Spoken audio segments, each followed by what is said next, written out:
Merci, Frère Neville. Que le Seigneur te bénisse abondamment. Et bonsoir, mes amis. C'est un grand privilège d'être de retour ici, dans ce bâtiment encore ce soir, et de sentir l'infaillible présence de notre Seigneur, comme il l'a promis. Maintenant, je sais que beaucoup d'entre vous sont restés pour le petit message de ce soir, et j'en suis très reconnaissant.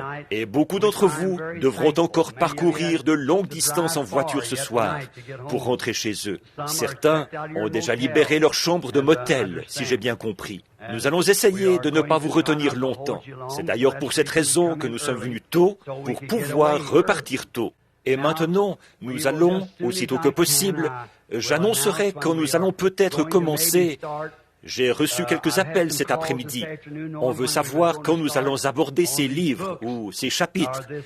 Je pense que, si le Seigneur le veut, j'aimerais, la fois prochaine, là, aborder les 7 sceaux de l'Apocalypse et les 7 sceaux naturels. Et puis, si nous finissons à temps, traiter des 7 sceaux qui sont sur le revers du livre. Voyez? Or ça pourrait prendre un peu de temps. Voyez, il y a 7 sceaux qui sont ouverts. Il y a 7 fléaux, 7 trompettes, tous ces 7. Et nous pourrons traiter de ces sceaux-là en premier. Mais sur le revers, là, le livre est scellé de 7 sceaux. Daniel a entendu les voix, les tonnerres, et il lui était défendu d'écrire. Jean, il lui était défendu d'écrire. Mais c'était scellé sur le revers du livre, c'est-à-dire après que tous les mystères du livre ont été annoncés et révélés. Si vous remarquez, dans Daniel, là, il est dit que les mystères, au jour de ses voix, le mystère de Dieu devait être dévoilé en ce temps-là.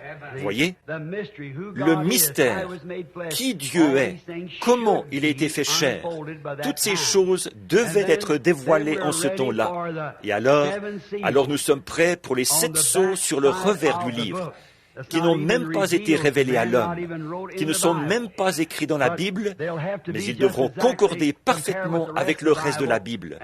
Et je pense que ce sera quelque chose de glorieux.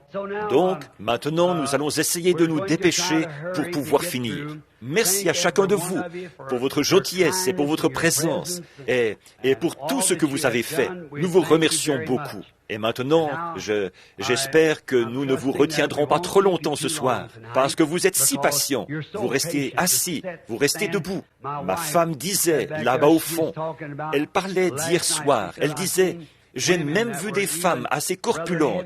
Elles étaient debout, leurs vêtements trempés, debout. Elles saisissaient avidement chaque parole. C'est pour ça que j'aime rester sous l'onction du Saint-Esprit, parce qu'alors, quand on se présente devant ces gens, on leur dit la pure vérité, voyez, et absolument rien d'autre que la vérité. Et alors, ils pourront s'appuyer là-dessus, et tout ira bien. Maintenant, je vous prie de m'excuser pendant quelques instants. Je suis parti un peu tôt ce matin. Les magnétophones ne sont pas en marche en ce moment et dans un instant, j'indiquerai aux frères qui enregistrent à quel moment commencer l'enregistrement. Je voudrais terminer le compte à rebours, prendre 5 minutes pour le faire avant de repartir. J'ai oublié et je suis parti. J'étais tellement emballé ce matin que je suis parti sans rien dire à ce sujet. Mais je vous ai laissé un peu comme ça. C'était quoi le compte à rebours? Voyez, je sais que nous sommes en plein compte à rebours. Mais c'est quoi ce compte à rebours? Voyez, si vous ne savez pas ce qu'est le compte à rebours, alors vous serez un peu déconcerté. Donc, j'aimerais mettre la dernière main à ça, juste. Essayez de parler sur le même ton que ce matin pour terminer cette bande maintenant, afin que la bande puisse sortir. Compte à rebours. Alors, si vous voulez bien m'excuser pendant un instant, je voudrais terminer cette bande. Me le permettez-vous, un instant seulement? Après quoi, nous commencerons l'autre. Alors les frères qui enregistrent, s'il vous plaît, mettez votre magnétophone en marche maintenant. De différents endroits, tout juste rentrés là, nous avons passé des moments merveilleux au cours des 3 derniers messages. Nous avons parlé au sujet de différentes doctrines et d'autres choses que nous avons exprimées. Je viens de me rappeler à l'instant que je dois laisser un petit espace ici pour que vous qui vous occupez de l'enregistrement, vous puissiez changer de bande. Je vais vous dire quand ce sera le moment de commencer l'enregistrement. Bien. Maintenant, je dois surveiller ceci. Ça semble être des manières de procéder bien artificielles, mais il faut que les frères produisent cette bande. Et ils ne doivent pas mélanger tout ça, sinon les gens là-bas, ils ne pourront pas comprendre. C'est pourquoi nous devons le faire de cette manière. Alors, si quelqu'un veut bien sortir du local et me faire signe, là, du junior, quand ils seront prêts à changer de bande. Merci beaucoup, mes amis, je le répète, pour toutes vos gentillesses et tout. Très bien. Maintenant, nous sommes prêts. Vous pouvez commencer l'enregistrement. Que le Seigneur vous bénisse. Nous sommes heureux d'être de nouveau ici, dans le tabernacle ce soir. La salle est bondée. Il y a beaucoup de monde. Debout ce soir encore. Alors que nous avons eu 3 jours ou 3 moments de réunion. J'aimerais bien que vous tous qui écoutez cette bande, s'il vous plaît, procurez-vous aussi la bande d'hier soir. Étudiez ça chez vous. Il est question de l'étape actuelle du ministère que le Seigneur m'a donné. Et plus particulièrement, j'aimerais que les ministres écoutent ça avant que j'aille à leur église et que je me rende chez eux. Donc, j'aimerais qu'ils aient ça. Bon, ce matin, nous avons traité du sujet compte à rebours, l'église prête pour le départ. Et maintenant, ce soir, Dieu voulant, nous traitons du sujet dans sa présence. Et oh, combien nous remercions Dieu du privilège que nous avons de pouvoir venir dans sa présence. Mais d'abord, je voudrais que vous preniez tous avec moi, dans vos Bibles, le prophète Ésaïe, le chapitre 6 du prophète Ésaïe. Nous savons tous qu'Ésaïe était un prophète majeur et l'un des grands prophètes de son temps. Il est mort scié avec des scies, rendant ainsi témoignage en martyr à la puissance du Dieu Tout-Puissant. Dans le livre d'Ésaïe, au chapitre 6, je commence à lire au verset 5. Alors je dis, « Malheur à moi, car je vais peut-être commencer au verset 1. Excusez-moi un instant. Commençons au verset 1 et lisons jusque vers le verset 8.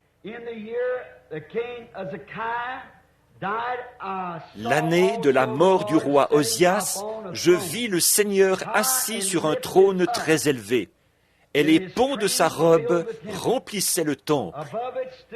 Des séraphins se tenaient au-dessus de lui, ayant chacun 6 ailes, 2 dont il se couvrait la face, 2 dont il se couvrait les pieds, et 2 dont il se servait pour voler. Ils criaient l'un à l'autre et disaient, « Saint, Saint, Saint est l'Éternel Dieu des armées, et toute la terre est pleine de sa gloire. » Les portes furent ébranlées dans leurs fondements par la voix qui retentissait, et la maison se remplit de fumée. Alors je dis, « Malheur à moi, je suis perdu, car je suis un homme dont les lèvres sont impures. J'habite au milieu d'un peuple dont les lèvres sont impures. Et mes yeux ont vu le roi, l'Éternel des armées. »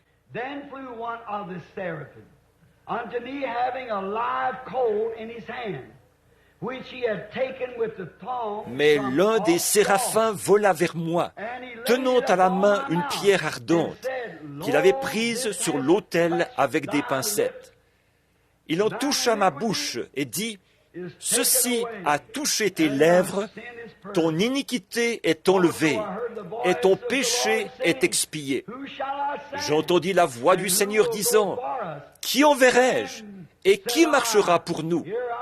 Je répondis, « Me voici, envoie-moi. »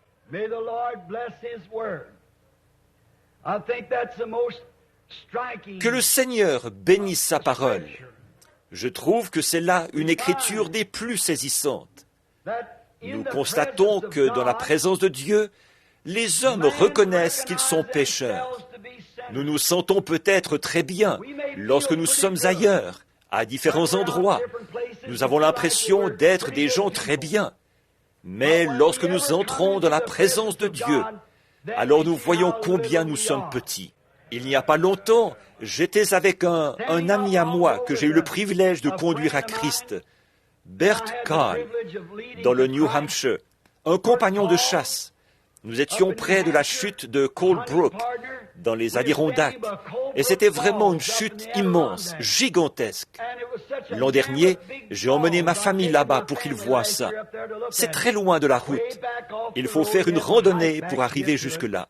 Et quand nous avons vu ces flots d'eau bleu-vert qui jaillissaient avec force des montagnes et qui dévalaient sur les rochers, Bert est resté là à me regarder. Il a dit, « Mince, Billy, un homme se sent petit comme ça, en montrant environ un demi-centimètre avec ses doigts. » J'ai dit, « C'est vrai, Bert. La seule expérience qu'il avait eue pour ce qui est d'entrer dans la présence de Dieu, c'était de voir sa création. L'homme qui a écrit « Que tu es grand ». Je me demande s'il n'avait pas levé les yeux une nuit et regardé les étoiles, comme elles sont loin. Il y a quelques mois, frère Fred, frère Woods et moi, nous étions avec frère McAnally dans le désert de l'Arizona. Nous essayions de mesurer la distance d'une étoile à l'autre. Et comme elles étaient à des millions et à des milliards de kilomètres, on aurait dit qu'elles n'étaient pas éloignées de plus d'un demi-centimètre l'une de l'autre. Alors, nous nous sommes mis à réfléchir. Selon ce qui a été prouvé par la science à ce sujet, ces étoiles sont probablement plus éloignées l'une de l'autre que nous le sommes d'elles. Vous voyez ça? Alors nous constatons combien nous sommes petits, quand nous constatons combien il est grand et combien nous sommes prêts en entrant dans sa présence. Pour une raison ou pour une autre, entrer dans la présence de Dieu a toujours produit un grand effet sur les gens.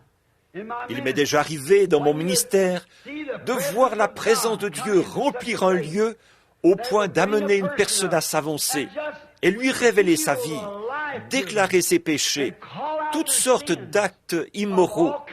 Et les gens étaient alors plongés dans un silence sacré, au point qu'ils sortaient de la ligne de prière avant même qu'ils se soient avancés pour qu'on prie pour eux. Ils se précipitaient vers l'autel et se mettaient en règle avec Dieu avant de venir dans sa présence. Voyez, il y a quelque chose qui fait que, quand on entre dans la présence de Dieu, ça provoque des choses. J'ai vu des personnes qui étaient étendues sur des lits de camp et sur des civières. Ce soir-là, à Mexico, quand ce petit bébé gisait mort sous une couverture, la petite maman espagnole l'a amené à l'avant, ou plutôt, la petite maman mexicaine l'a amené à l'avant. Quand ils ont vu, plusieurs milliers de personnes là-bas l'ont vu, ils étaient peut-être 50 ou 75 000 réunis là, qui ont vu ce petit bébé mort revenir à la vie. Des femmes se sont évanouies. Les gens, les mains en l'air, criaient à tue-tête. Pourquoi? Ils se sont rendus compte qu'un être humain ne pouvait pas faire ça, qu'ils étaient dans la présence du Dieu Tout-Puissant. Et ça a provoqué quelque chose. J'ai eu le privilège d'entendre prêcher des hommes saints. On a raconté une fois, au sujet de Charles Finney, un petit bout d'homme qui n'a jamais pesé plus de 50 kilos, mais qui s'exprimait de manière tellement énergique que, un jour, il testait l'acoustique d'un bâtiment. À cette époque-là, les systèmes de sonorisation n'existaient pas. Et un homme qui faisait des travaux de réfection en haut, au balcon, ou en haut sur le toit du bâtiment, a entendu cet homme qui entrait. Alors, comme il ne savait pas qui étaient ces gens, il est resté bien tranquille. Et M. Finney allait tester l'acoustique. Après avoir passé beaucoup de temps en prière, en vue des réunions de réveil qu'il allait faire, il a testé sa voix pour voir jusqu'où elle portait. Il est allé à la chaire en vitesse et il a dit « Repentez-vous, sinon vous périrez !» Et il l'a dit avec tant de force, après avoir été sous l'onction de Dieu, que l'homme a dégringolé du haut du balcon, sur le sol, ou du haut du bâtiment, sur le sol. Il prêchait l'Évangile avec tant d'ardeur qu'à Boston, dans le Massachusetts, il a dû se tenir dans une petite bay window parce qu'aucune église ne pouvait contenir sa foule. Il se tenait là à déployer une énergie si puissante et il prêchait l'enfer comme un lieu si affreux que les ouvriers, avec leurs paniers sous le bras, s'effondraient dans la rue, implorant la miséricorde à grands cris, dans la présence de Dieu. De grands prédicateurs qui ont pu, par la parole de Dieu, amener la présence de Dieu à un auditoire. Loin de nous la pensée qu'un jour des hommes aient le cœur tellement endurci qu'ils ne puissent plus reconnaître la présence de Dieu. Loin de nous cette pensée. Quand le premier homme, dès qu'il a péché et fait quelque chose de mal, alors, quand Dieu est entré en sa présence, ou qu'il est entré dans la présence de Dieu, Adam, il ne pouvait pas se tenir dans la présence de Dieu. Il a couru se cacher dans le buisson et a essayé de se couvrir avec une feuille de figuier, parce qu'il savait qu'il se trouvait dans la présence de Jéhovah, le Créateur. Voilà quelle a été la réaction du premier homme après qu'il avait péché et a essayé d'entrer dans la présence de Dieu avec un péché sur son âme. Il n'a pas pu se cacher parce qu'il était encore tendre. Le péché n'était pas ancré comme il l'est aujourd'hui, enraciné profondément dans le cœur des gens. Au contraire, Adam était très conscient du fait qu'il se trouvait devant son Créateur. Alors, il s'est caché dans les buissons et il ne voulait pas en sortir et ne pouvait pas en sortir avant que Dieu ait pris des dispositions pour lui. Nous pourrions retourner prendre dans la Genèse le chapitre 17 et le verset 3, où le grand patriarche Abraham, quand il est entré dans la présence de Dieu et que Dieu lui a parlé, au chapitre 17, au nom du Dieu Tout-Puissant, Abraham est tombé sur sa face. Ce grand patriarche, ce serviteur de Dieu, n'a pas pu rester debout dans la présence de Dieu. Pourtant, il l'avait servi fidèlement pendant 25 ans. Mais quand Dieu est venu en sa présence, ce patriarche est tombé sur sa face, parce qu'il ne pouvait pas rester debout dans la présence de Dieu. Dans Exode 3, nous voyons que Moïse, grand serviteur et prophète de Dieu, quand il était là-bas, derrière le désert, cet homme était un homme saint. Il était né dans ce but. Il était, dès sa sortie du ventre de sa mère, né pour être prophète. Il avait essayé de s'instruire et de faire tout son possible pour délivrer son peuple, parce qu'il avait compris qu'il était celui qui allait délivrer son peuple. Mais à ce moment-là, il l'avait compris d'un point de vue théologique. Il avait été formé, il avait reçu une bonne instruction. Il pouvait enseigner la sagesse aux Égyptiens, le peuple le plus intelligent du monde. Il connaissait toutes ces choses dans les moindres détails. Il connaissait les Écritures de A à Z. Il connaissait les promesses que Dieu avait faites. Il les connaissait d'un point de vue intellectuel. Et c'était un grand militaire. Mais un jour, derrière le désert, quand il est entré dans la présence de Dieu, il a ôté ses souliers et il est tombé à ses pieds, car il savait qu'il était sur une terre sainte. Il n'a pas pu rester sur ses pieds quand il est entré dans la présence de Dieu. Il est tombé sur sa face, comme Abraham l'avait fait. Il n'a pas pu rester debout dans la présence de Dieu. Dans Exode 19, 19, quand le peuple qui avait été choisi par Dieu bien longtemps auparavant, du temps d'Abraham, Abraham avait engendré Isaac, Isaac avait engendré Jacob, Jacob avait engendré les patriarches. Les années qui s'étaient écoulées les unes après les autres avaient produit des hommes saints, de grands hommes, un peuple élu, une race élue, un peuple saint, sanctifié, des gens qui avaient servi Dieu toute leur vie. Et un jour, Dieu a dit, « Rassemble Israël ici, je vais leur parler. » Mais quand Dieu est descendu sur le sommet du mont Sinaï, toute la montagne a été embrasée. La fumée s'élevait de là comme d'une fournaise, et la voix de Dieu a retenti comme un rugissement. Les enfants d'Israël sont tombés sur leur face, et ils ont dit « Que Moïse parle, et non Dieu, de peur que nous ne mourions. » L'homme, dans la présence de Dieu, se rend compte qu'il est pécheur. Pourtant, ils avaient tous été circoncis selon la loi. Ils avaient observé les commandements et tout. Mais quand Dieu a parlé et qu'ils sont entrés en sa présence, ils se sont rendus compte qu'ils n'y étaient pas du tout, qu'ils n'étaient pas en règle, qu'il leur manquait quelque chose, parce qu'ils étaient dans la présence de Dieu. Oui, et ils ont dit que Moïse parle et non Dieu, car si Dieu parle, nous mourrons tous. Que Moïse nous parle. C'est dans Luc 5, 8, là, que Pierre, oh, lui qui était alors un homme très têtu, un homme qui avait beaucoup d'influence, beaucoup de pouvoir, à ce qu'il paraît. Il était un genre de brute, un pécheur bien connu. Mais quand il a vu le miracle de Dieu accompli par un homme apparemment ordinaire, c'est à ce moment-là qu'il a reconnu qu'il fallait être plus qu'un homme pour mettre tous ses poissons dans le filet. Tandis que lui, avec toute son éducation, toute sa connaissance de la pêche, il avait pêché toute la nuit et n'avait rien pris du tout. Mais il avait entendu quelqu'un dire « Jette ton filet à l'eau ». Et quand il s'est mis à tirer, il y avait là une grande quantité de poissons. Il s'est rendu compte qu'il était un homme pécheur. Il a dit, « Retire-toi de moi, ô Seigneur, parce que je suis un homme pécheur. » Qui a dit ça?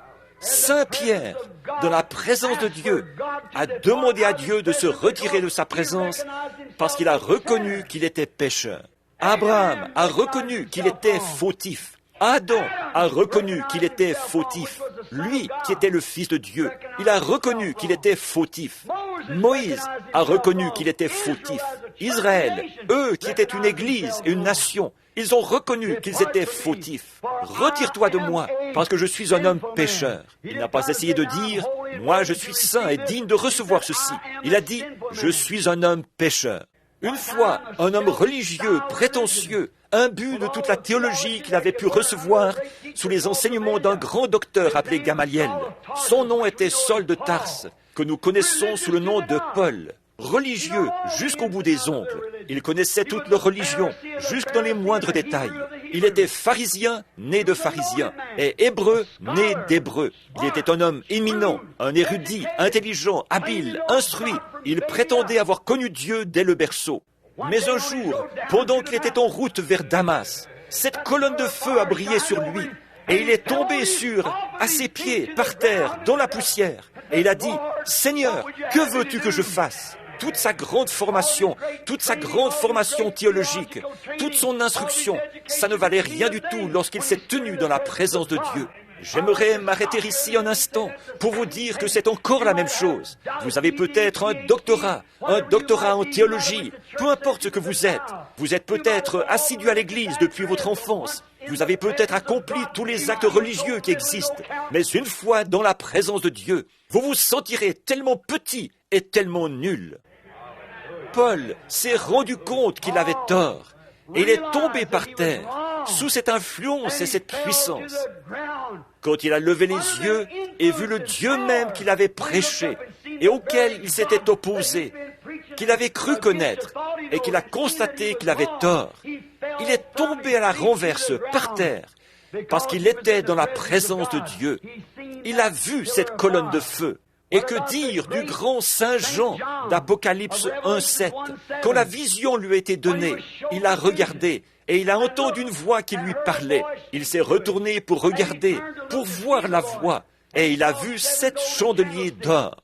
Et quelqu'un était debout au milieu des 7 chandeliers d'or. Ses cheveux étaient comme de la laine, ses yeux étaient comme des flammes de feu, ses pieds étaient semblables à des colonnes d'airain. Il avait une ceinture d'or sur la poitrine, et il s'appelait la parole de Dieu. Et le grand Saint Jean, après qu'il avait marché avec Christ, qu'il s'était appuyé sur sa poitrine, après qu'il avait fait toutes ces choses, comme je l'ai dit ce matin, le ministère de Paul était de beaucoup supérieur à celui de tous les autres. Voici Jean, après qu'il avait marché avec Jésus, parlé avec lui, dormi avec lui, mangé avec lui. Mais là, quand il l'a vu debout, dans cet état glorifié, il dit qu'il est tombé à ses pieds comme un homme mort. Amen. Pensez-y. Nous pouvons venir à l'église et parler et louer Dieu et tout. Mais, ô frères, quand nous le verrons venir, dans nos cœurs, ce ne sera plus pareil.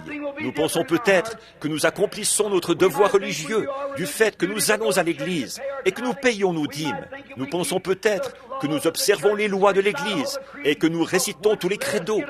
Mais il suffit qu'une fois nous le regardions, lui, et tout est changé, du tout au tout. Oui, ça, c'est sûr. Ce grand homme, Saint Jean, un si grand homme, la Bible dit, dans Apocalypse 1:7, qu'il est tombé comme un homme mort. Après 3 ans et demi de communion fraternelle avec Christ, il a été l'un de ceux qui ont écrit les épîtres. Il avait écrit à son sujet. Il avait mangé à la même table que lui. Il avait dormi sur le même lit que lui. Et il avait fraternisé avec lui partout où il était allé. Mais là, quand il s'est retourné pour le voir, il n'y avait plus de vie en lui. Il est tombé comme un homme mort, sur le sol ou par terre. Bien, nous voyons Ésaïe dans Ésaïe 6:5, comme nous venons de le lire. ce grand et puissant prophète. Il est l'un des plus grands prophètes de la Bible.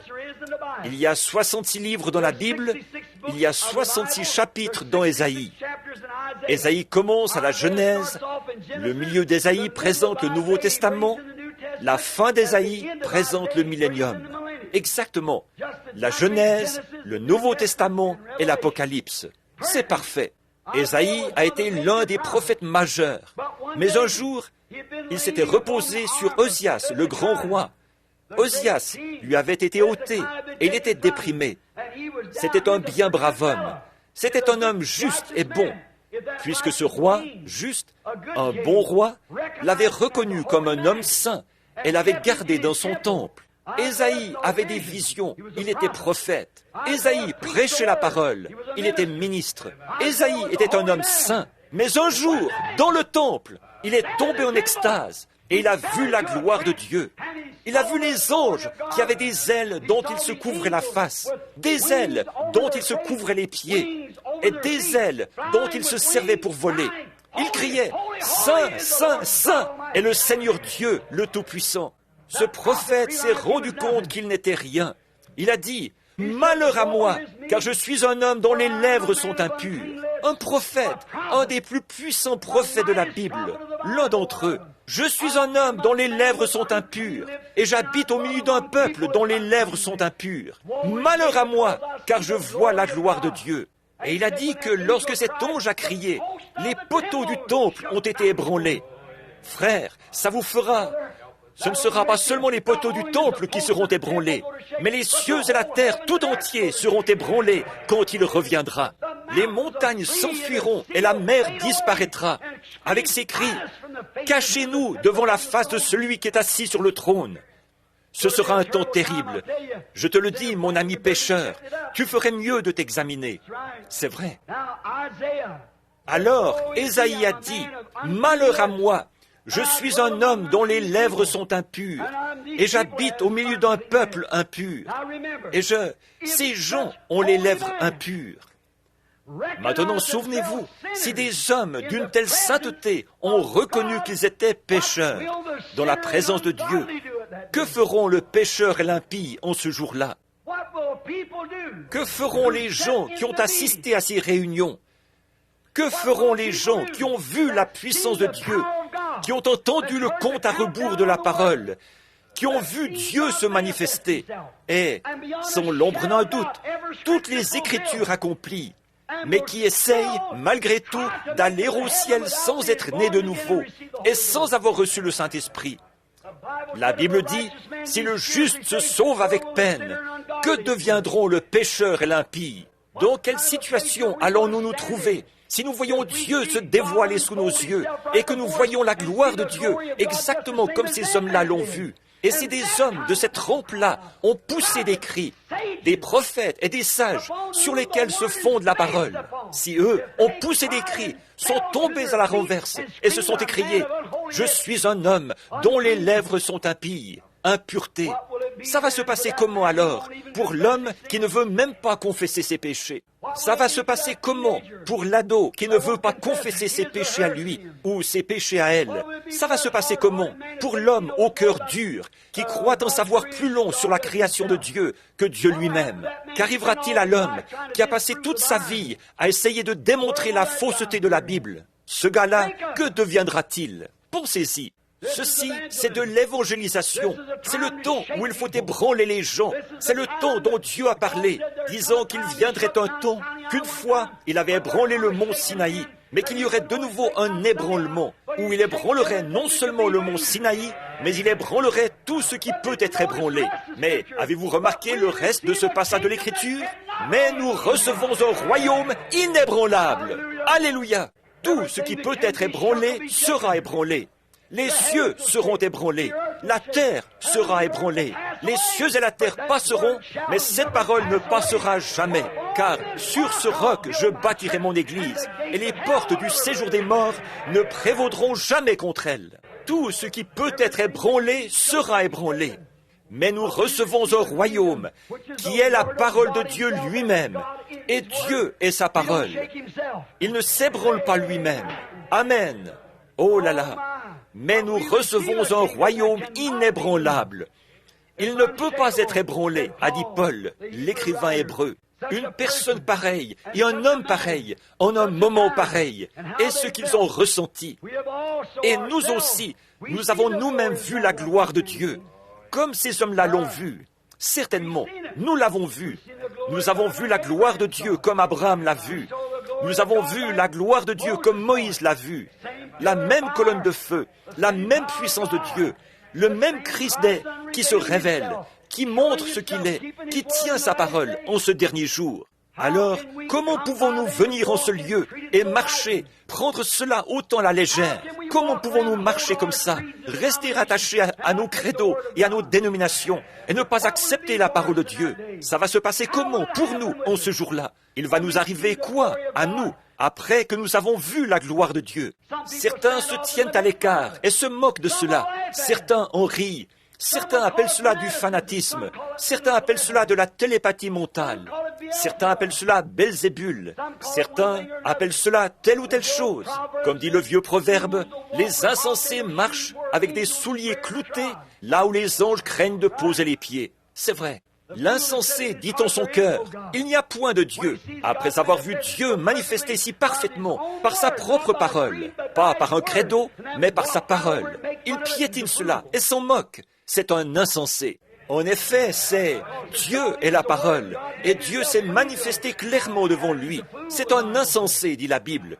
Ça va se passer comment pour lui, quand il devra se présenter là-bas? Ce sera terrible pour cet homme-là, en ce jour-là, l'impie. Les pécheurs repentis, par contre, eux, ils n'ont aucune crainte. Oh non! Un pécheur qui se repent, il sait qu'il y a un sacrifice sanglant qui l'attend pour prendre sa place. C'est ce qui m'apporte la consolation. J'ai vu la gloire de Dieu. J'ai senti sa puissance. Je sais reconnaître sa main quand elle me touche. Je sais reconnaître son châtiment quand il me frappe. Je sais qu'il est Dieu et je sais que je suis perdu. Mais quelqu'un est là pour moi. Amen. Quelqu'un est là et il dit, Père, charge-moi de toute son iniquité, parce qu'il a pris position pour moi là-bas sur terre. Alléluia. Alors, avec assurance, je m'approche du trône de Dieu, avec dans mon cœur la grâce qui me fait savoir que ce n'est pas par mes bonnes œuvres, mais c'est par sa miséricorde que je suis sauvé. Ce n'est pas ce que j'ai pu faire, ce à quoi j'ai pu adhérer, ce que j'ai pu dire, mais c'est par sa grâce qu'il m'a sauvé. Ce n'est pas étonnant que le poète qui a saisi ça se soit écrié « Grâce étonnante, qu'il est doux le son qui a sauvé un misérable comme moi. J'étais perdu, mais maintenant j'ai été retrouvé. Aveugle, mais maintenant je vois. Comment est-ce que moi, je pourrais un jour aller au ciel? Comment est-ce que vous pourriez aller au ciel? Nous ne le pouvons pas, nous. Il n'y a aucun moyen pour nous d'y aller. Mais il y a quelqu'un qui a frayé le chemin, et il est le chemin. Et comment arrivons-nous jusqu'à lui? Nous avons tous été baptisés dans un seul esprit, son esprit à lui, pour former un seul corps, qui s'élèvera comme en orbite. Nous quitterons la terre, comme des astronautes de ce dernier jour, avec la foi de Dieu. Amen. Bien sûr, les pécheurs repentis n'ont pas à s'inquiéter. Quelqu'un est là à leur place. Oh, donc, après que nous sommes entrés dans sa présence, maintenant, et que nous reconnaissons que nous avons été dans sa présence, car nous l'avons vu faire les choses qu'il faisait quand il était ici sur terre. Comment reconnaissez-vous la vigne que vous regardez? Parce qu'elle en porte le fruit. Comment reconnaissez-vous l'église que vous fréquentez? Par le fruit qu'elle porte. Jésus a dit, « Celui qui croit en moi fera, lui aussi, les œuvres que je fais. » Voici les signes qui accompagneront ceux qui auront cru. Alors nous voyons bien qu'il ne nous a jamais destinés à aller établir des dénominations. Il ne nous a jamais destinés à aller établir des credos. Au contraire, il nous a mis en garde contre de telles choses. Car quiconque en retranchera quoi que ce soit ou y ajoutera quoi que ce soit, il lui sera retranché sa part du livre de vie. Voyez ? Donc, nous n'avons pas été destinés à faire quoi que ce soit d'autre que de nous en tenir à cette parole. Et si un homme a été envoyé par Dieu, il s'en tiendra à la parole, parce que Dieu ne peut envoyer que par sa parole. Voyez, il doit s'en tenir à sa parole. Alors, quand nous entrons dans sa présence, quand un homme entre une fois dans la présence de Dieu, il est changé pour toujours, si en lui un changement est possible. En effet, certaines personnes peuvent entrer dans la présence de Dieu et n'y prêter aucune attention. Lui, il n'était pas destiné à la vie. Mais s'il a été prédestiné par Dieu, dès que le premier contact se fait, il le reconnaît. Un feu se déclenche. Regardez cette petite prostituée là-bas en Samarie. Ce jour-là, cette femme, elle était mal en point, mentalement et physiquement. Nous savons ça. Mais aussitôt qu'elle a vu s'accomplir ce signe du Messie, elle a dit, « Nous savons que le Messie viendra faire ces choses. Tu dois être son prophète. » Il a dit, « Je suis le Messie, dont il a été écrit qu'il viendrait. » Elle l'a reconnu. Elle n'a plus posé une seule question. Elle s'est vite mise en route.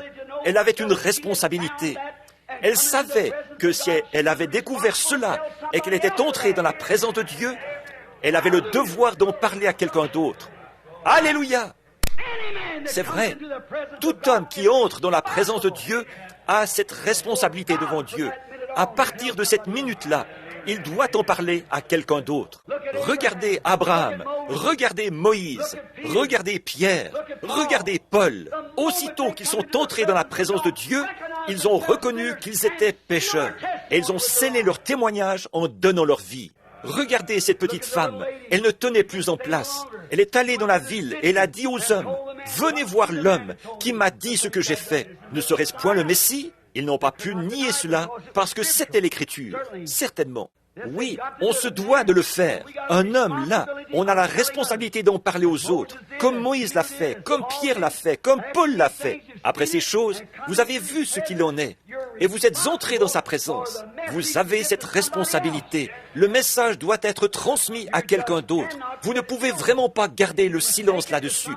Vous devez l'apporter à quelqu'un d'autre. Je me rappelle une sœur âgée qui était ici dans le temps, la mère de frère Graham Snelling. Elle s'asseyait ici à l'église. Elle chantait. « Je viens de traverser. Je cours, je cours, je cours. Je viens de traverser. Et je ne tiens plus en place. » Elle venait de découvrir quelque chose. Je suis allé à une petite église de gens de couleur, ici, à Louisville, et ils étaient tous debout, ils chantaient « Je monte le chemin du roi, je viens le trouver, et je me suis engagé sur ce chemin. » Il y a quelque chose qui fait que, quand vous trouvez Christ, vous ne pouvez plus vous taire. Jusqu'à la fin de vos jours, vous êtes une personne changée. En effet, lorsque la vie et la vie se rencontrent, cela produit une lumière éclatante. C'est vrai. Lorsque l'ampoule est connectée avec le fil, si l'ampoule est en bon état, elle va forcément répandre de la lumière. Lorsque le courant et l'ampoule s'unissent, tout ce qu'elle peut faire, c'est diffuser la lumière. Elle ne peut pas faire autrement. De même, quand un homme ou une femme ont été prédestinés à la vie éternelle et qu'ils voient le courant de Dieu passer dans l'ampoule, cette ampoule répandra de la lumière partout où elle le pourra. Vous n'êtes peut-être qu'une ampoule de 10 watts, tout au plus, mais vous allez diffuser toute la lumière que vous avez. Si vous n'êtes pas une 500 watts, diffusez la lumière d'une 10 watts. Répandez votre lumière, que votre lumière luise ainsi devant les hommes, afin qu'ils voient vos bonnes œuvres et qu'ils glorifient le Père qui est dans les cieux. Oui, monsieur. Lorsqu'un homme entre en contact avec Dieu, il reconnaît qu'il ne vaut rien. Comment un homme peut-il marcher comme ça, en se vantant de son importance et de tout ce qu'il a pu faire, alors qu'il n'est rien? Il n'est rien au départ. Un jour, à Memphis, de le Tennessee, ou à... Je ne pense pas que c'était à Memphis. C'était à l'un des endroits, là-bas. J'étais avec frère Davis. Je faisais des réunions de réveil. C'était peut-être à Memphis. Et nous sommes allés dans un stade. Et ils avaient là, ce n'était pas un stade, c'était un genre de musée d'art. Et ils avaient là les grandes statues qu'ils avaient acquises, provenant de différentes régions de la terre, représentant Hercule et différentes choses, et ce que de grands artistes avaient peint. Et puis, ils présentaient là l'analyse d'un homme qui pesait 70 kilos. Savez-vous quoi? Combien il vaut? 84 cents. C'est tout ce qu'il est. 84 cents. C'est la valeur de tous les éléments chimiques dont il est composé. Il contient juste assez de lait de chaux pour asperger un nid de poule. Il contient un tout petit peu de calcium, un peu de potasse. Le tout se vendrait 84 cents. Mais nous prenons bien soin de ces 84 cents et nous les dorlotons. Il y avait 2 jeunes hommes qui se trouvaient là, et l'un a regardé l'autre. Il a dit, « Jim, on ne vaut pas grand-chose, hein ?» Il a dit, « Non, vraiment pas, Jean. » J'ai dit, « Mais un instant, les gars, vous avez en vous une âme qui vaut 10 000 mondes, qui peut être rachetée par la puissance de Dieu. Il suffit de l'accepter. » L'homme, quand il voit ces choses, il a la responsabilité d'en parler à d'autres. Je l'ai vu quand j'étais encore tout jeune. J'y ai consacré toute ma vie. Mon seul regret, c'est que je n'ai qu'une seule vie. Je souhaiterais en avoir 10 000. Même si j'avais une éternité, je voudrais toujours en parler aux gens, parce que c'est la chose la plus glorieuse que j'ai jamais trouvée. Si vous lisez dans Ézéchiel 33, au chapitre 33 d'Ézéchiel, une sentinelle avait été placée sur une tour, et cette sentinelle avait toute la ville sous sa responsabilité. Amen. Maintenant, réveillez-vous, réveillez votre conscience spirituelle un instant, pendant que je m'arrête sur ce passage de l'Écriture. Cette sentinelle devait être un homme formé à ça. Il fallait qu'il sache ce qu'il fait, car à quelque distance qu'il soit, dès qu'il se pointait, que l'ennemi se pointait, il pouvait le détecter. Il pouvait reconnaître leur marche, il pouvait reconnaître leur couleur, il pouvait reconnaître leurs hommes de troupe. Aussi loin que les yeux humains puissent voir, lui, il voyait tout ça. Et il était au-dessus de tous les autres, parce qu'il avait été formé pour reconnaître l'ennemi. Et Dieu le rendait responsable du sort de toute la ville. Sentinelle, que dis-tu de la nuit? Alléluia! C'est comme ça que sont les soldats de Dieu aujourd'hui. Ils sont formés dans la parole. Quand surgit quelque chose qui présente une touche de raffinement, qui présente autre chose que l'Écriture, ils avertissent le rassemblé. Tout ce qui n'est pas la Bible, tout ce qui n'est pas de Dieu, comme d'avoir des soupers où on sert de la soupe, des soirées dansantes et tout le reste, pour payer les pasteurs. Ces pratiques-là sont mauvaises. Jouer au loto et avoir des soirées de cartes dans les églises, c'est mal. Et la vraie sentinelle sur la muraille, celui qui est déjà entré dans la présence de Dieu, s'il n'est pas sur la muraille, s'il est seulement censé être sur la muraille, cette muraille-là n'est peut-être pas plus haute que le reste de l'assemblée. Mais s'il est la sentinelle qu'il faut, Dieu l'élève très haut, dans des sphères que les autres n'atteignent jamais. Mais il veille sur le troupeau, et Dieu exige ça de lui. L'homme de Dieu qui est dans la présence de Dieu et qui sait que Dieu est Dieu, qui sait que Dieu tient sa parole et qui regarde Dieu se manifester, faire son devoir et tenir sa parole. Alors peu importe combien d'organisations ou de dénominations cherchent à démolir cela, lui, il reconnaît les hommes de troupe de l'ennemi. Amen. Il sait ce qu'il faut dire à l'assemblée, la vraie sentinelle. Si nous avons confessé qu'il existe, si nous avons été dans sa présence et que nous avons confessé nos péchés, ils sont effacés du livre de son souvenir. Personne d'autre que Dieu ne peut faire ça. Bon, vous pourriez me faire n'importe quoi, je vous pardonnerai, mais je m'en souviendrai. Si moi, je vous faisais quelque chose, vous me pardonneriez, mais vous vous en souviendrez. Mais Dieu, lui, il peut pardonner et oublier. Réfléchissez à ça. Ne s'en souvient même plus. Amen. Ça me fait du bien. Quand la chose ne revient même plus à la mémoire, ça, il n'y a que Dieu qui puisse le faire. Il n'y a que Dieu qui puisse faire ça. Il a dit qu'il effacerait de son livre de souvenirs. Moi, je ne peux pas le faire. Et vous ne pouvez pas le faire. Parce que nous n'avons que ces petits sens limités. Mais lui, il est le Dieu infini. Il peut carrément oublier que cette action-là a été commise. Amen. Une jeune femme venait d'une église de campagne. Et son père était un prédicateur à l'ancienne mode, de ceux qui poussaient des cris, ou un membre de cette église. Donc, elle est allée s'installer en ville. Elle s'est mise à frayer avec les femmes de là-bas. Elle s'est mise à faire comme elle et à suivre la mode. Un jour, elle a eu un peu honte de la visite de son père et sa mère, ou de son père plutôt. Sa mère était morte. Donc, le brave vieux, tout ce qu'il faisait, le matin, il se levait, prenait son petit déjeuner, et ensuite, il prenait sa Bible et la lisait.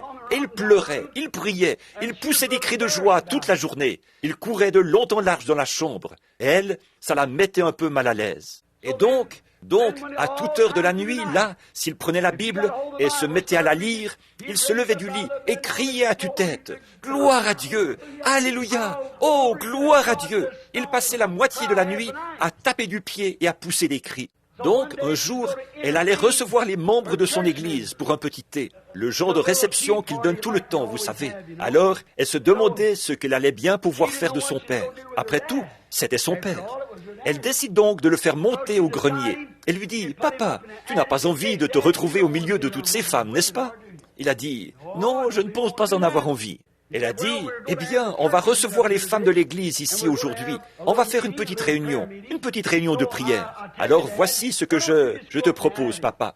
Pourquoi ne pas monter au grenier ?» Il a dit, « Je peux bien faire ça, je pense. » Alors elle a dit, « Lis ce beau livre. » Et elle lui a donné une géographie. Elle lui a enlevé sa Bible pour qu'il reste tranquille. Elle savait bien que s'il lisait la Bible, il se mettrait à faire beaucoup de bruit là-haut. Alors, il était juste au-dessus d'elle, vous savez, de la pièce où avait lieu leur réception. Donc, elle lui a donné cette géographie en disant, « C'est vraiment bien, tu devrais lire ça, papa, parce que ça raconte toute la vérité sur le monde. » Eh bien, il a dit, « Je vais lire ça avec plaisir. » Alors elle a dit, « Maintenant, monte là-haut et reste bien tranquille jusqu'à ce que les femmes partent. Et ensuite, tu pourras redescendre et après tu pourras faire tout ce que tu veux. » Il a accepté. Il monte donc et s'assied là-haut. Et pendant leur thé, vous savez, elles étaient toutes là à jacasser au sujet d'un tel. Et vous savez comment ça se passe. Elles s'amusaient bien. Et à peu près à ce moment-là, il y a eu un déchaînement incroyable là-haut, de cris et de sauts et les morceaux de plâtre qui tombaient. Le brave vieux courait à toute vitesse, de long en large dans le grenier. Il sautillait en criant à tue-tête, « Gloire à Dieu! Gloire à Dieu !» Les femmes ne savaient pas ce qui se passait là-haut, ce qu'il y avait en haut. Alors le voilà qui descend les escaliers. Il arrive à toute vitesse. Elle a dit, « Papa, c'est une géographie que je t'ai donnée à lire. » Il a dit, « Oui, je sais. Tu sais, il a dit, « J'ai lu dans cette géographie ici qu'il y a des endroits dans la mer où il n'y a pas de fond. » Et il a dit, « Hier, j'ai lu dans la Bible là. » Il a dit qu'il a mis mes péchés dans la mer de l'oubli. Gloire à Dieu! Il a dit, il s'enfonce toujours, il ne s'arrête jamais, il s'enfonce toujours plus. C'est vrai, et il poussait des cris de joie à ce sujet. Eh bien, c'est vrai.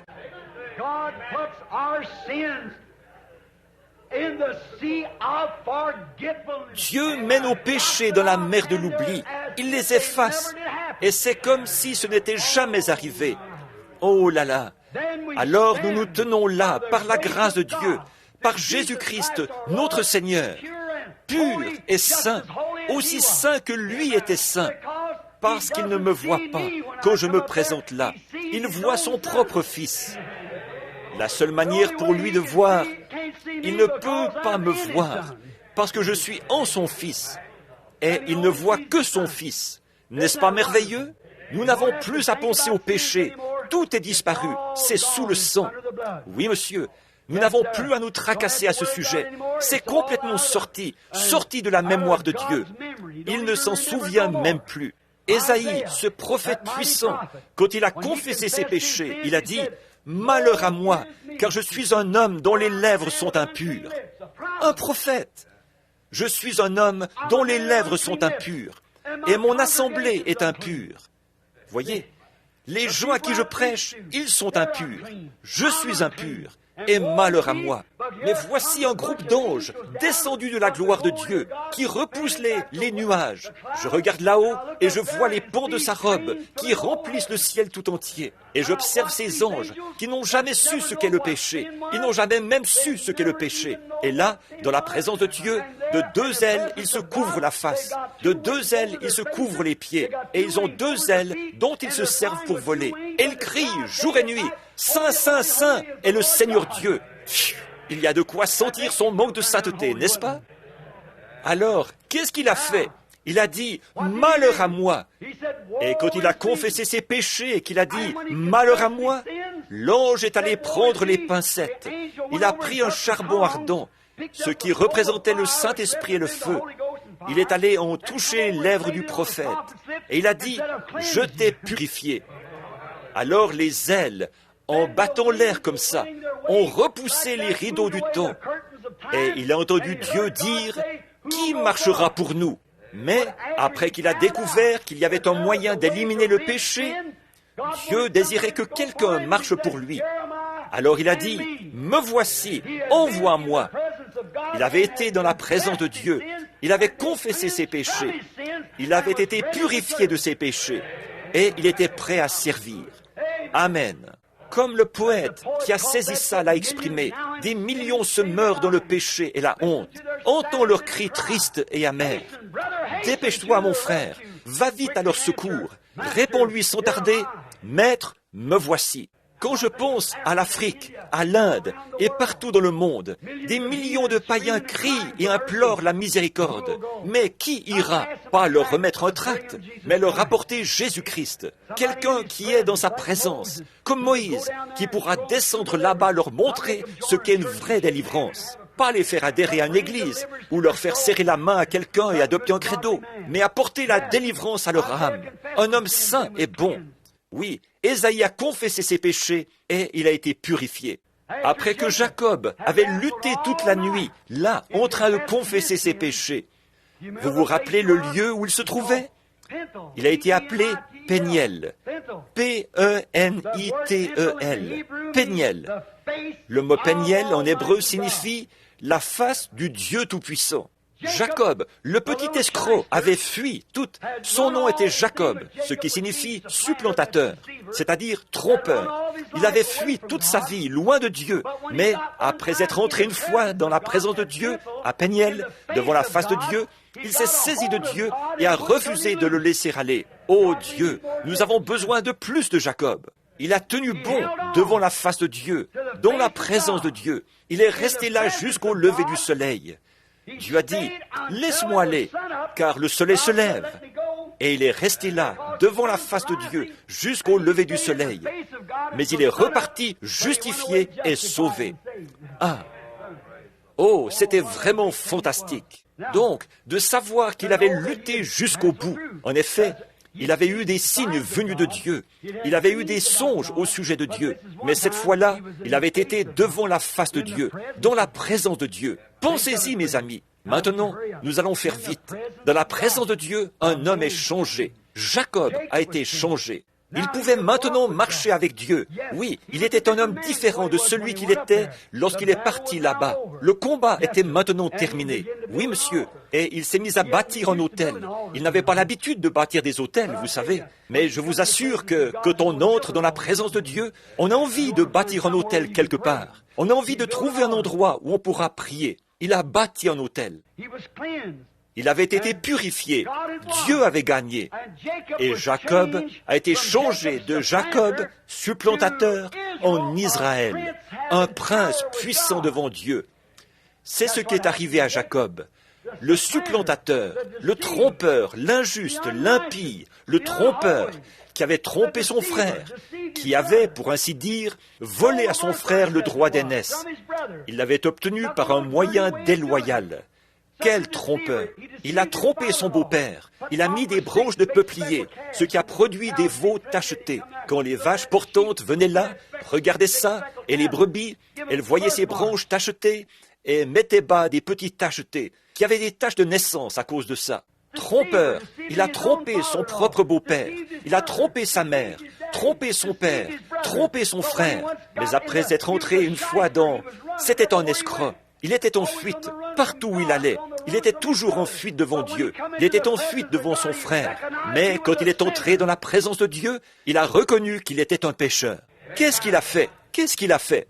Il a vu la possibilité qui s'offrait à lui. Il s'est trouvé en présence de quelque chose auquel il n'avait même jamais pensé auparavant. Et il est resté là jusqu'à ce que tous ses péchés aient disparu. Oh là là! Dieu l'a amené en sa propre présence. Dieu trouve un moyen d'amener les hommes en leur présence, après quoi ils prennent leurs décisions. Certains fuient loin de lui, certains accourent vers lui.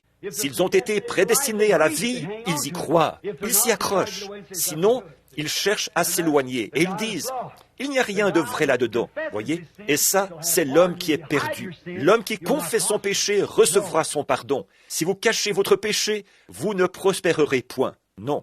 Donc, Jacob, lorsqu'il, vous savez, le lendemain, il a rencontré Ésaü son frère.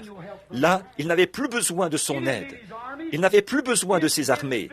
Son occupation maintenant, c'était de bâtir des autels. Il ne craignait plus Ésaü. Psaume 16, 8. David a dit, « Je garde l'Éternel sous mes yeux. » C'est une bonne chose à faire. Psaume 16, 8. « Je garde l'Éternel sous mes yeux. » Afin qu'il ne soit pas dans la confusion. Il désirait être conscient de sa présence. C'est pourquoi David a dit, « Je garde constamment l'Éternel devant moi. » En effet, moi, David, je garde l'Éternel devant moi, afin d'être toujours conscient de la présence de Dieu. N'est-ce pas que ce serait une leçon valable pour chacun de nous ce soir? Gardez l'Éternel devant nous, afin d'être conscient de sa présence. Faites-le passer avant tout. Pourquoi? Faites-le passer avant tout, devant vous. Pourquoi? Alors, vous ne pécherez pas. Quand vous êtes conscient que vous êtes constamment dans la présence de Dieu, quand vous êtes conscient que Dieu est présent, vous surveillez ce que vous dites. L'homme, quand il pense que Dieu est absent, il jure, il convoite les femmes, il vole, triche, ment, il se permet n'importe quoi quand il pense que Dieu ne le voit pas. Mais faites-le entrer dans la présence de Dieu, il arrête tout de suite. Voyez? Et David a dit, « Je mets l'Éternel constamment devant moi. » C'est une bonne chose. Ce n'est pas étonnant que Dieu ait déclaré qu'il était un homme selon son cœur. L'homme se permet tout quand il pense que Dieu n'est pas prêt. Mais quand il est conscient que Dieu est prêt, avez-vous déjà remarqué le pécheur? Lorsqu'une personne sainte s'approche, il arrête de jurer, s'il a un tant soit peu de respect. Voyez, il ne fait pas les plaisanteries grossières qu'il aurait faites. Voyez, il s'abstient parce qu'il sait qu'il est dans la présence de Dieu, puisque Dieu habite dans le tabernacle de son peuple. Voyez, David, après avoir fait ça, il a dit, « Mon cœur sera dans la joie. » J'aimerais que vous le lisiez, le psaume 16. « Mon cœur sera dans la joie et mon corps repose en sécurité. » Pourquoi? Mon cœur sera dans la joie parce que j'ai toujours Dieu sous mes yeux. Et mon corps repose en sécurité. Si je meurs, je serai ressuscité, car il ne permettra pas que son sein voie la corruption, et il n'abandonnera pas son âme dans le séjour des morts. Voyez, quand David a mis Dieu devant lui, et qu'il était conscient qu'il était constamment dans la présence de Dieu, cherchez premièrement le royaume de Dieu. Maintenant, écoutez, Église, je vous aime, et je veux que vous m'écoutiez là, comme frère McCullough avait coutume de dire, là je vais dire quelque chose. Mettez toujours le Seigneur devant vous et ne faites rien que vous ne feriez pas en sa présence, parce qu'il veille sur vous. Voyez, le Seigneur campe autour de ceux qui le craignent. Il reste là, tout près de vous, et il sait tout ce que vous faites.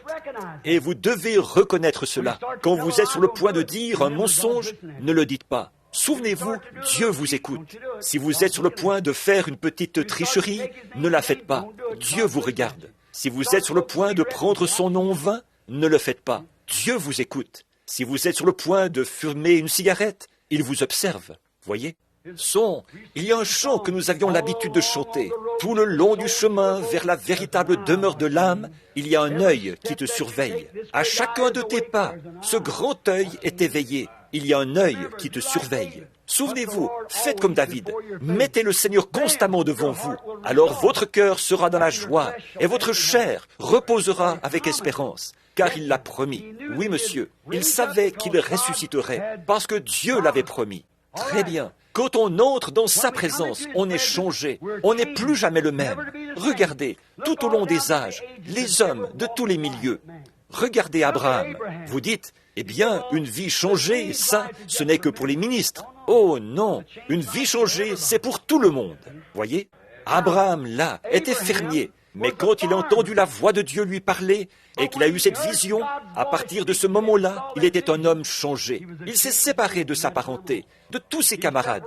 Et il a marché comme un pèlerin et un étranger dans un pays étranger jusqu'à la fin de sa vie, habitant sous des tentes, parce qu'il confessait ouvertement qu'il cherchait la cité dont Dieu était l'architecte et le constructeur. Il savait qu'il y avait un Dieu et qu'il y avait une cité quelque part, dont Dieu était l'architecte et le constructeur. C'est ce que nous dit Hébreux 11, qu'il cherchait la cité dont Dieu était l'architecte et le constructeur. C'était un homme changé, lui qui n'était pourtant qu'un simple fermier, mais il a eu une vision et il est entré dans la présence de Dieu. Et à partir de ce moment-là, il était un homme changé. Moïse, lui, était berger, Mais quand il est entré dans la présence de Dieu, il a été un homme changé. Il avait été un lâche. Il avait fui Pharaon. Pourtant, il avait toute une armée derrière lui. Mais voilà qu'avec un bâton à la main, il est retourné là-bas et a pris le contrôle de tout le pays. Voyez? Pourquoi? Il était entré dans la présence de Dieu. Il était un homme changé, un berger. Pierre, un pêcheur, qui ne savait rien de la pêche, ou qui ne savait rien de Dieu. Attraper des poissons, c'était probablement tout ce qu'il savait faire. Mais quand il est entré dans la présence de Dieu, et qu'il a vu le grand Créateur, qui a pu créer des poissons, quand il lui avait dit de jeter les filets pour pêcher, il n'y avait pas de poissons à cet endroit. Il venait de retirer ses filets. Mais il lui a dit, « Sur ta parole, Seigneur, je crois que tu es le Fils de Dieu. Et si je jette le filet, tu m'as dit de le faire. Sur ta parole, parce que toi et ta parole, c'est la même chose. Je jette le filet. » Et quand il s'est mis à tirer, il a dit, « Retire-toi, Seigneur, je suis un homme pécheur. » Voyez, un pécheur, Pierre. Après avoir rencontré Christ, il n'a plus jamais été le même. Après, il était tellement fidèle à Dieu que les clés du royaume lui ont été données. Oui, monsieur. Paul, un pharisien prétentieux, instruit et formé dans toute la religion du monde d'alors, un des érudits les plus reconnus du pays. Mais quand il s'est trouvé en présence de cette colonne de feu, un jour, du Dieu qu'il avait persécuté par ignorance. C'était un pharisien. Il ne croyait pas que Dieu était un homme. Il savait que Dieu était la colonne de feu. Elle avait conduit son peuple hors d'Égypte. Elle avait été avec eux depuis le début. Mais quand il a vu cette colonne de feu, il est tombé sur sa face. Et il a entendu une voix qui a dit, « Saul, pourquoi me persécutes-tu » Il a dit, « Qui es-tu, Seigneur » Il a dit, « Je suis Jésus. » Il était un homme, celui qui a dit, « Comment avez-vous été baptisé » Il avait été dans la présence de Dieu. À partir de ce moment-là, il était un homme changé. Il avait été dans la présence de Dieu. Ça change un homme. Charles G. Finney, un avocat, un grand avocat de Philadelphie. Mais quand il est entré dans la présence de Dieu, il a abandonné ses études de droit et il est devenu l'un des prédicateurs les plus puissants que ce pays ait jamais eu. Un prédicateur, parce qu'un jour, il est entré dans la présence de Dieu. Il s'est dit, à un certain moment, qu'il allait étudier en vue du ministère. Vous connaissez son livre, j'ai son autobiographie. Il est allé prier, il croyait être prédicateur. Il avait ce désir, il voulait prêcher, et il avait préparé quelques sermons qu'il essayait de prêcher. Un jour, il a quitté son cabinet pour aller prier. Il est allé dans les bois, il s'est agenouillé derrière un vieil arbre abattu par le vent. C'est là qu'il allait chaque après-midi. Très religieux, mais il ne croyait pas à cela. Deux femmes de l'Église lui disaient toujours, « Monsieur Finney, nous prions pour que vous receviez le Saint-Esprit. » Il disait, « Je l'ai, le Saint-Esprit. » Il disait, « Je suis prédicateur. » Elle disait, « Monsieur Finney, vous êtes un grand homme et vous avez une très bonne maîtrise de la parole, mais vous avez besoin du Saint-Esprit. Nous prions pour vous. » De gentilles petites femmes. Donc, il a continué comme ça. Donc, chaque jour, il allait derrière le cabinet où il travaillait avec son patron et tous ses collègues. Il quittait son cabinet d'avocat et il allait prier quelque part. Un jour qu'il était là-bas en train de prier, il a entendu un craquement de branches. Il a pensé que c'était son patron qui venait, qui le cherchait. Il s'est relevé d'un bond. Il était en train de dire, « Seigneur Dieu, je crois en toi. » Et il y a eu un craquement de branches. Il s'est relevé, il a regardé autour de lui pour voir ce qui avait produit ce craquement de branches. Et c'est à ce moment-là qu'il est entré dans la présence de Dieu. Il a compris que ce craquement de branches, c'était dans un but. Il s'est tenu là, les larmes coulant sur ses joues. Il a dit, « Ces femmes ont peut-être raison. J'ai honte d'être vu en train de parler à mon Dieu, mais je considère comme un honneur d'être vu en train de parler à mon patron. Mon Seigneur, ne vaut-il pas bien plus que mon patron ?»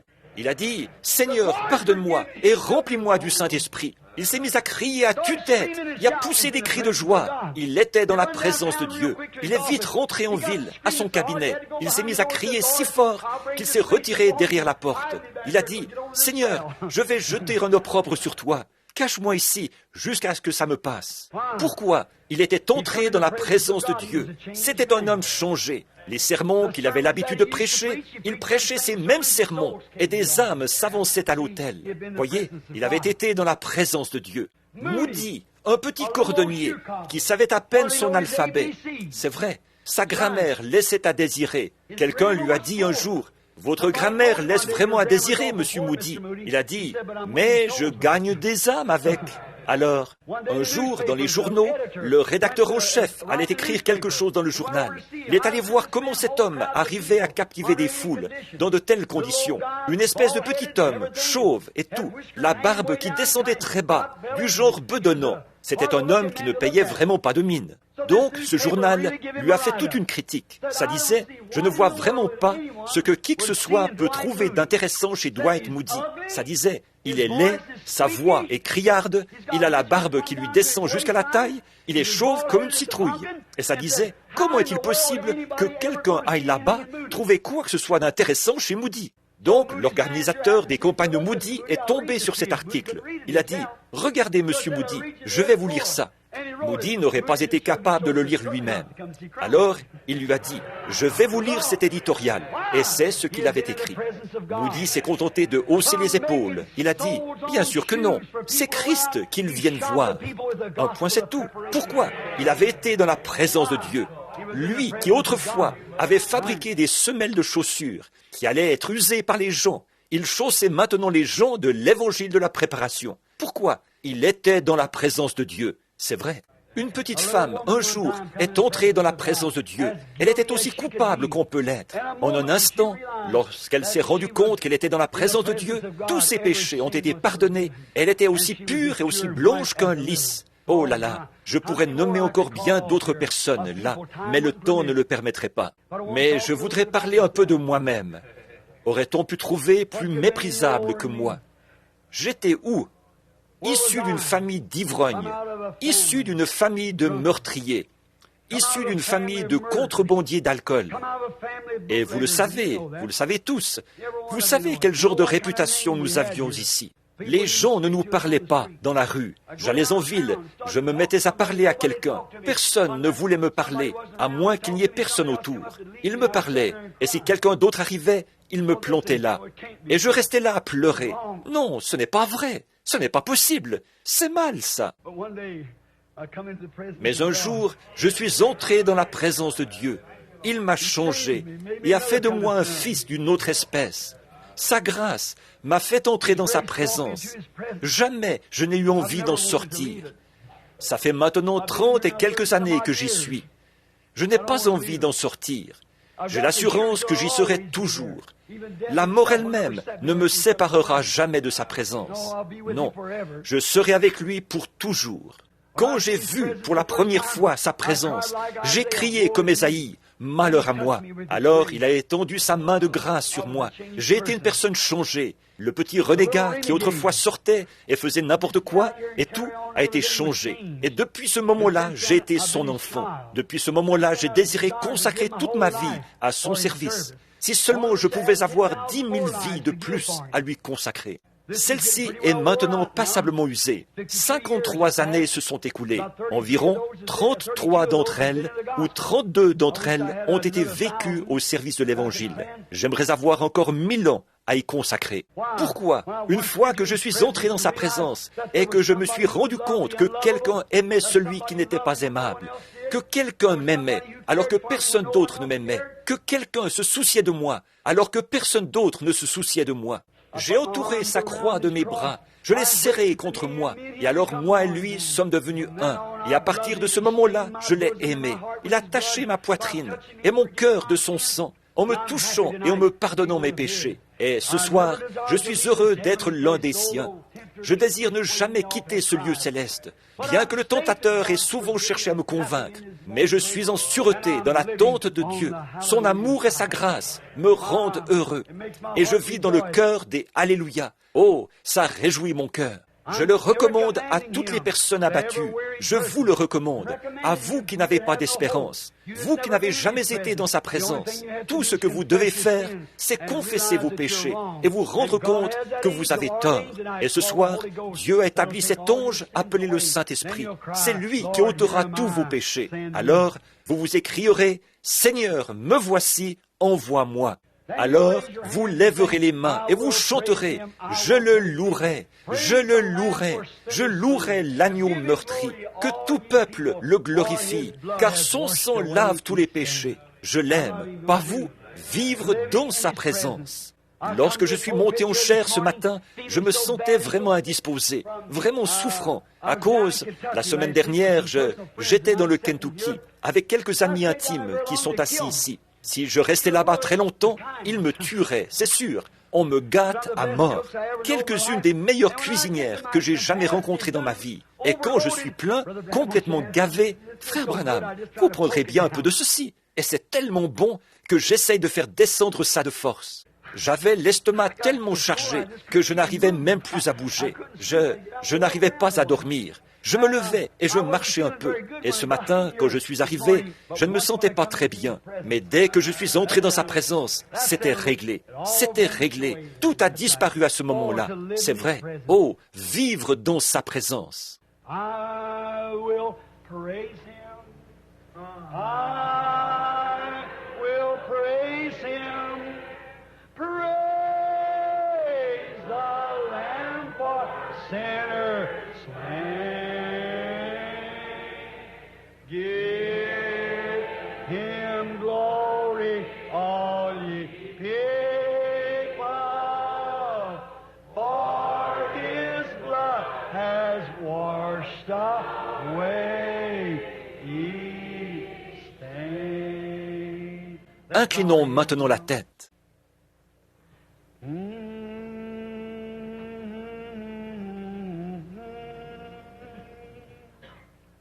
For he's done so much for me. He's forgiven my transgression, and his blood has washed my sin. I will praise him.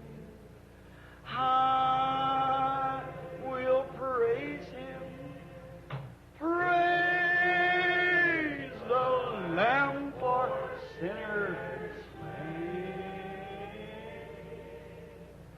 Give him glory, all ye people, for his blood has washed away ye stain.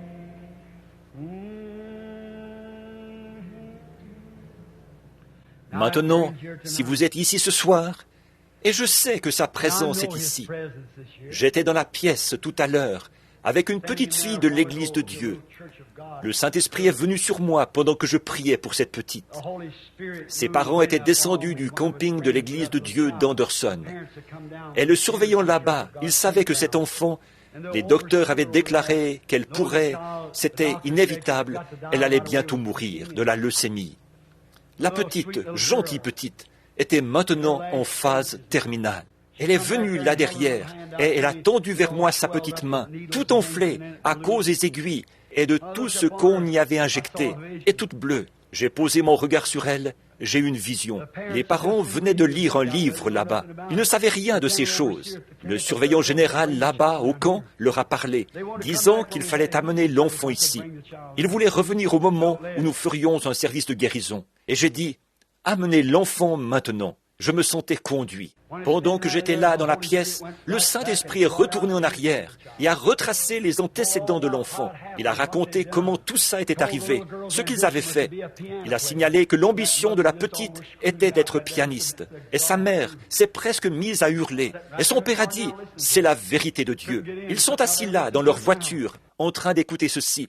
Ils n'ont pas pu entrer. Ils sont assis là, en train d'écouter ceci en ce moment. Là, un grand voile est apparu, une ombre suspendue au-dessus de l'enfant. Et j'ai dit, Satan, tu es vaincu. Ô Dieu, tu ne fais pas exception de personne. Par la puissance de ta résurrection, et en tant que ton serviteur, je chasse ce démon hors de cet enfant. Une grande lumière éclatante a brillé au-dessus d'elle. C'était terminé. Amen. Eh bien, il est digne de toute louange, ça c'est sûr. Il connaît toutes choses. Il connaît votre cœur. Et vous savez ce que vous pensez. Lui aussi, il le sait.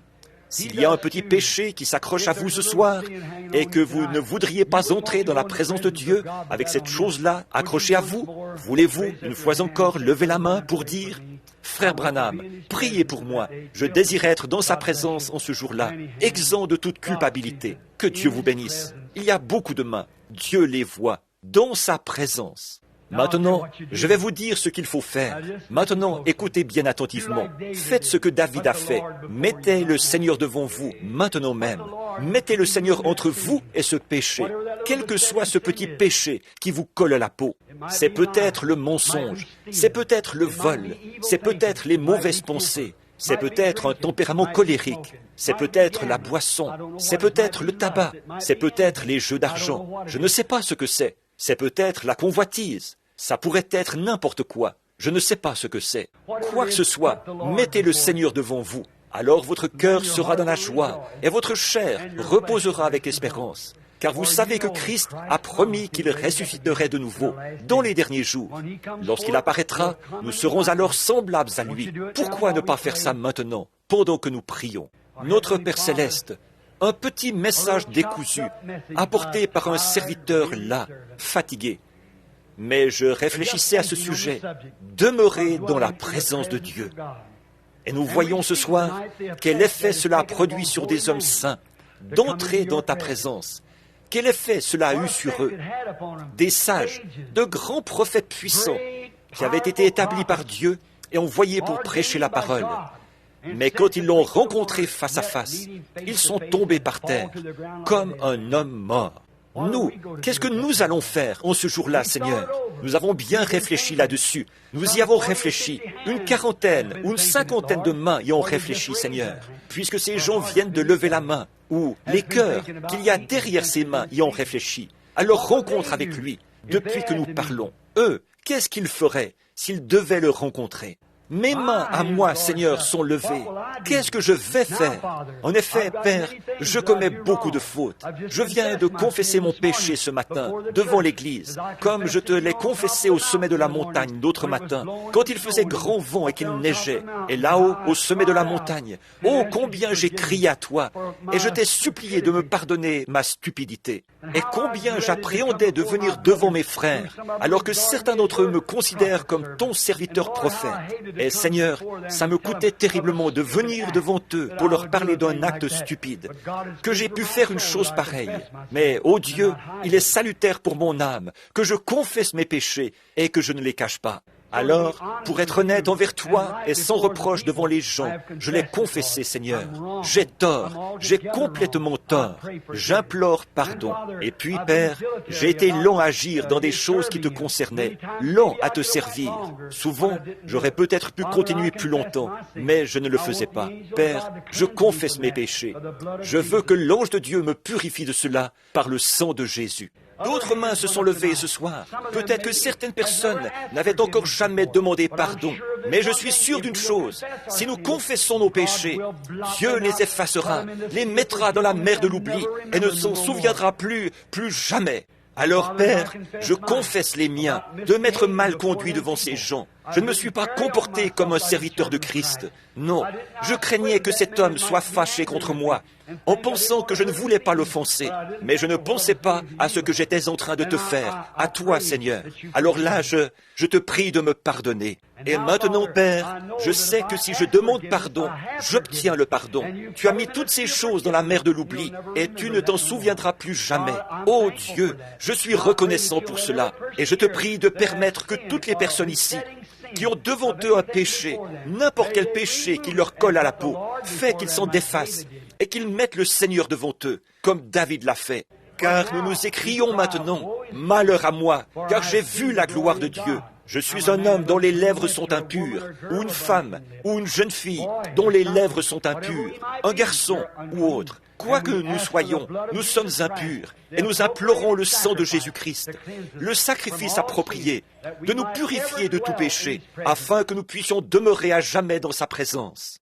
Donne-nous de repartir d'ici ce soir, notre cœur dans la joie, et notre chair reposant avec espérance, en sachant que, lorsque Jésus reviendra, nous serons ressuscités avec lui, à sa ressemblance, et nous le rencontrerons dans les airs, dans l'enlèvement, lorsque le compte à rebours sera enfin terminé. Nous voyons que le comptage pour le 7e âge de l'Église est déjà fait, et nous sommes maintenant prêts à décoller. Nous te prions, ô Dieu, avant que tu fermes la porte, s'il y a quelqu'un ici ce soir qui n'est jamais entré, puisse-t-il faire vite, se hâter d'entrer, car nous sentons que la porte de la miséricorde, qui sépare la miséricorde et le jugement, est en train de se fermer. Ceux qui accepteront la miséricorde entreront. Ceux qui refuseront d'entrer devront subir le jugement. Dieu ferme la porte. Qu'aucun de ces pécheurs repentants ne trouve une porte fermée ce soir. Puissions-nous tous obtenir le pardon et la miséricorde au nom de Jésus-Christ. Et maintenant, Père, aux malades et aux affligés, à ceux qui ont des besoins, je prie que ta grâce fournisse tout ce dont ils ont besoin. Puissent-ils entrer en Christ, dans sa présence. Placer Christ, la promesse. Il a été blessé pour mes transgressions, c'est-à-dire mes péchés. C'est par ses meurtrissures que je suis guéri. Alors je place le Seigneur devant ma maladie. Il est à ma droite, je ne chancellerai point.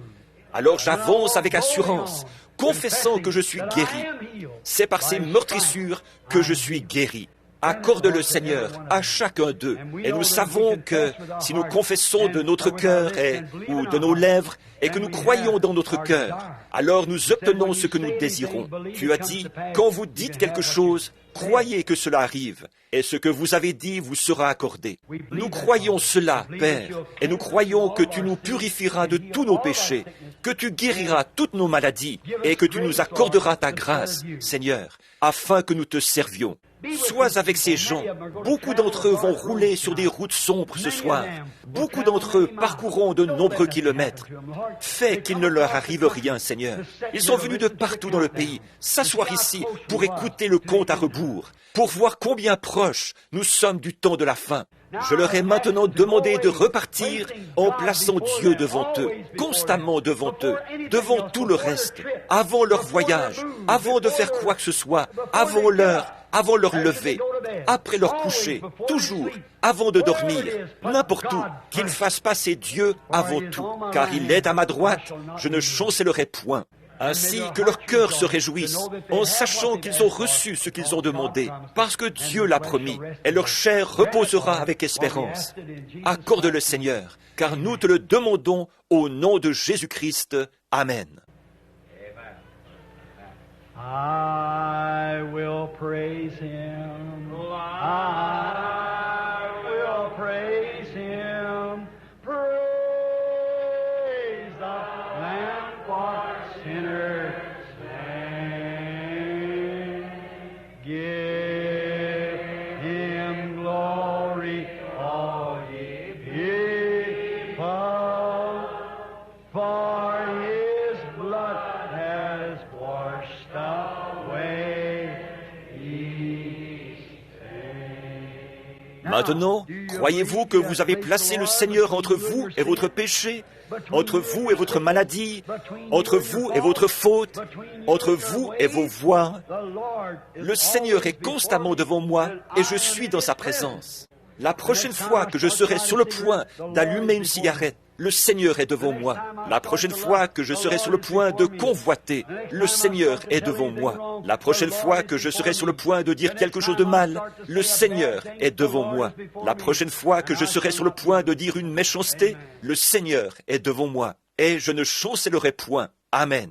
Je vais vivre dans sa présence chaque jour, dans mes rapports avec les gens, chaque jour dans mes conversations. Je vais marcher comme si le Seigneur est devant moi, parce que ce soir, je l'ai mis devant moi. Je ne chancellerai point. You love Him? Now, let us stand up now. Amen. L'aimez-vous? Alors maintenant, levons-nous. Oh, je me sens vraiment bien. C'est comme si je n'avais pas envie de rentrer à la maison. Et vous savez, il n'est que, 20h35. J'ai fini à peu près 2 heures plus tôt que d'habitude. N'est-ce pas merveilleux? Oh là là. Mais maintenant, en repartant, souvenons-nous que nous devons nous revêtir du nom de Jésus, comme d'un bouclier contre tous les pièges.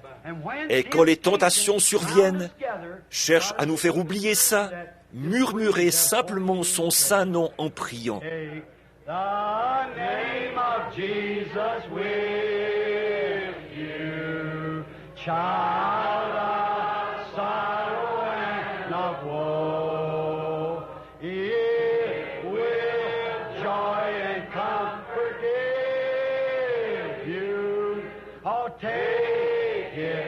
everywhere you go. Precious name, oh, how sweet. Hope of earth and joy of heaven. Precious name, oh, how sweet, how sweet. Hope of earth and joy of heaven. Combien apprécie notre pasteur, frère Neville. N'êtes-vous pas reconnaissant au Seigneur pour cet homme bon et honnête, un homme de tous les jours qui croit l'Évangile? Et il fait un travail vraiment formidable, en obéissant au commandement de Dieu, en prêchant la parole et en veillant à ce que cette grande atmosphère spirituelle règne dans l'Église en tout temps. Souvenez-vous, je suis descendu par la côte Est, j'ai traversé le Sud, je suis remonté par la côte Ouest, j'ai traversé le Canada, et je n'ai pas rencontré une seule église qui soit aussi spirituelle que cette église ici. Elles se sont dégradées, oui, soit qu'elles sont tombées dans le fanatisme, ou qu'elles se sont embarquées dans toutes sortes de galères, ou qu'elles sont tellement froides qu'on ne peut plus les remuer. Voilà tout. Maintenant, vous aimez-vous les uns les autres? Oh, serrez-vous la main les uns les autres et dites « Gloire au Seigneur, gloire au Seigneur, gloire au Seigneur, gloire au Seigneur, gloire au Seigneur, sœur, gloire au Seigneur. » Content que vous soyez venus, frère. Gloire au Seigneur, sœur. Que Dieu vous bénisse. Bien, que Dieu vous bénisse. Très bien, que Dieu vous bénisse. Je sais ce qu'il vous faut. Que Dieu vous bénisse. Que Dieu vous bénisse. Take the name of Jesus with you as a shield from every snare. When temptations round you gather, what do? Breathe that holy name in prayer. Precious name.